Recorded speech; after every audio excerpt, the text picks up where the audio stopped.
पहले तो सबसे पहले उसको पूछना चाहिए कि तुम्हारे पास तुम क्या सही में लॉयर हो, एडवोकेट हो, तुम पास की हो।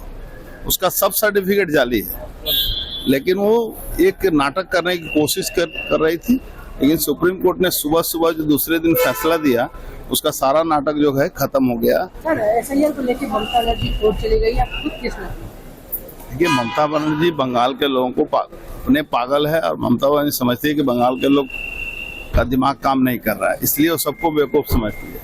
बंगाल की हालत ये है कि एसआईआर से सारे लोग खुश हैं, और ममता बनर्जी जाकर वहाँ नाटक कर रही है सुप्रीम कोर्ट में। पहले तो सबसे पहले उसको पूछना चाहिए कि तुम्हारे पास तुम क्या सही में लॉयर हो, एडवोकेट हो, तुम पास की हो। उसका सब सर्टिफिकेट जाली है, लेकिन वो एक नाटक करने की कोशिश कर रही थी। लेकिन सुप्रीम कोर्ट ने सुबह सुबह जो दूसरे दिन फैसला दिया, उसका सारा नाटक जो है खत्म हो गया कि डीए इतना दिन से डीए को लेकर अपराधियों को बचाने के चक्कर में डीए नहीं देती है, और डीए का जब फैसला हो गया तो उसका सारा जो नाटक है वो खत्म हो गया। ममता बनर्जी ने कहा कि अपने राजनीतिक जीवन में इतना अहंकारी और बेईमान इलेक्शन कमीशन मैंने नहीं। राजीव सिन्हा बोल के एक थे आईएएस, जो स्टेट इलेक्शन कमीशन के थे, जिनको ऑफिशियली जाके कोर्ट में माफी मांगना पड़ा था। 100 लोगों की हत्या हुई थी वहाँ जो स्टेट इलेक्शन कमीशन था। तो ममता बनर्जी का दिमागी संतुलन भी खराब हो गया, समय समय पर भूल जाते हैं कि उन्हें क्या कहा।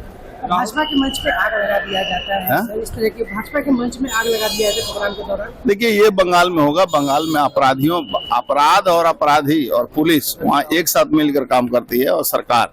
तो ये सब वहाँ घटना होती है। इसका लड़ाई भाजपा कार्यकर्ता लड़ रहे हैं। राहुल गांधी कह रहे हैं कि उन्हें सदन में बोलने नहीं दिया जा रहा। भाई, वो पप्पू के बारे में मत बोलिए। आज तक उससे जो बड़ा पप्पू कोई पैदा नहीं हुआ। सर, एसआईआर को लेकर ममता बनर्जी कोर्ट चली गई, आप खुद किस में? देखिए, ममता बनर्जी बंगाल के लोगों को अपने पागल है, और ममता बनर्जी समझती है कि बंगाल के लोग का दिमाग काम नहीं कर रहा है, इसलिए वो सबको बेवकूफ समझती है। बंगाल की हालत ये है कि एसआईआर से सारे लोग खुश हैं, और ममता बनर्जी जाकर वहाँ नाटक कर रही है सुप्रीम कोर्ट में। पहले तो सबसे पहले उसको पूछना चाहिए कि तुम्हारे पास तुम क्या सही में लॉयर हो, एडवोकेट हो, तुम पास की हो। उसका सब सर्टिफिकेट जाली है, लेकिन वो एक नाटक करने की कोशिश कर रही थी। लेकिन सुप्रीम कोर्ट ने सुबह सुबह जो दूसरे दिन फैसला दिया, उसका सारा नाटक जो है खत्म हो गया कि डीए इतना दिन से डीए को लेकर अपराधियों को बचाने के चक्कर में डीए नहीं देती है, और डीए का जब फैसला हो गया तो उसका सारा जो नाटक है वो खत्म हो गया। ममता बनर्जी ने कहा कि अपने राजनीतिक जीवन में इतना अहंकारी और बेईमान इलेक्शन कमीशन मैंने नहीं।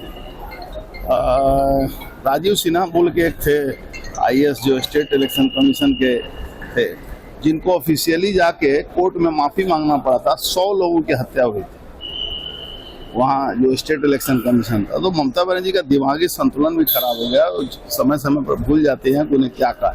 भाजपा के मंच पे आग लगा दिया जाता है, सर, इस तरह की भाजपा के मंच में आग लगा दिया जाता है प्रोग्राम के दौरान। देखिए, ये बंगाल में होगा। बंगाल में अपराध और अपराधी और पुलिस वहाँ एक साथ मिलकर काम करती है, और सरकार। तो ये सब वहाँ घटना होती है। इसका लड़ाई भाजपा कार्यकर्ता लड़ रहे हैं। राहुल गांधी कह रहे हैं कि उन्हें सदन में बोलने नहीं दिया जा रहा। भाई, वो पप्पू के बारे में मत बोलिए। आज तक उससे जो बड़ा पप्पू कोई पैदा नहीं हुआ।